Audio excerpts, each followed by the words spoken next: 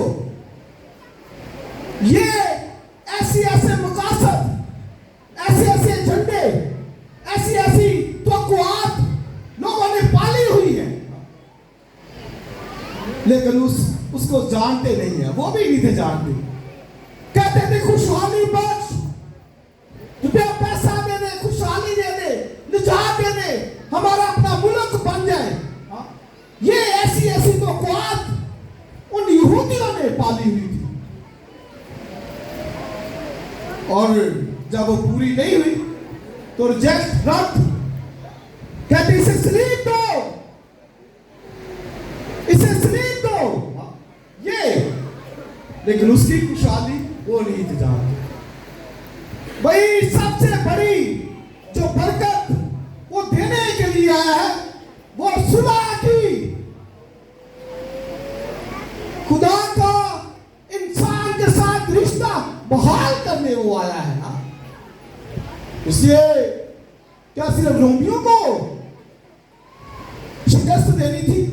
ہرگز نہیں، بلکہ اس نے گناہ کو شکست دینی تھی۔ ہاللیلویا، اس نے ابلیس کو شکست دینی تھی، اس نے موت کو شکست دینی تھی۔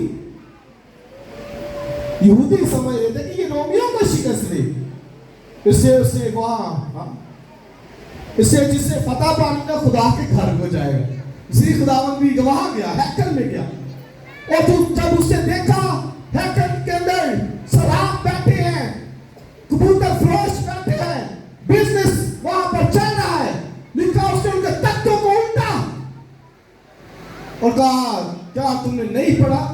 لکھا ہے کہ میرا گھر دعا کا گھر